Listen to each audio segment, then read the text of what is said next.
性骚扰的风波是表白离，即嘛阁别讲有一个法官甲人性骚扰。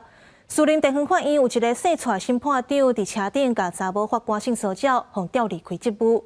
那台南地方法院有一个姓徐的法官，毋但性骚扰查某同事，阁用话霸凌书记官甲法官助理，岗位即阵拢要调查。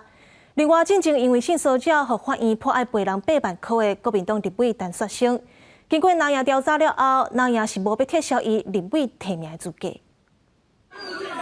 3年前的立法院临时会，国民党立委陈雪生这个动作，互民进党立委范云指控性骚扰，法院判决赔8万，确定了后，南营嘛展开调查，公布处分结果，陈雪生的立委提名确定无撤销，处分应该要上性平课程。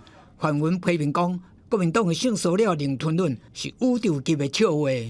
我觉得国民党这样的决定真的是恶心，非常恶心。当天在议事现场完全没有任何肢体冲突，也完全没有任何肢体碰撞。在院会的现场朝野争议的时候，民进党团的委员在镜头没有照到的部分是怎么样子不懂得性平，比陈雪生还夸张严重的100倍、1000倍。面对伫政治界烧炭，即阵火嘛烧到司法界。前任政界法院院长李伯道防指控在任期间强奸女性部属3届。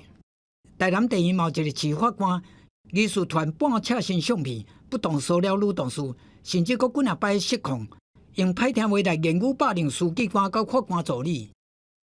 监察委员李丽申请主动调查，要查清楚即寡行为是真是假。法院调查定数敢有公正客观？对着工作场霸凌，是不是长期放目？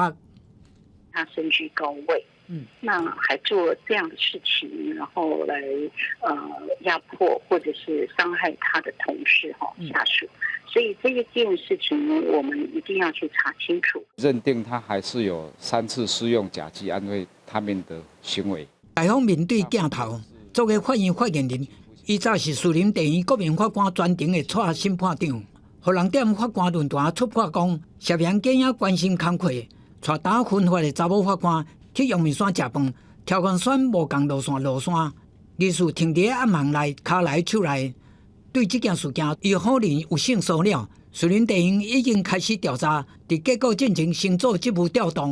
为了避免将来如果分案出来，还是有他来当审判的话，可能那会引起民众误议的，自己呢也自己免签。国民法官案件拢是社会所关心的案件，法院为要避免无必要的争议，该调离审判长职务去做刑事庭的法官。记者综合报道。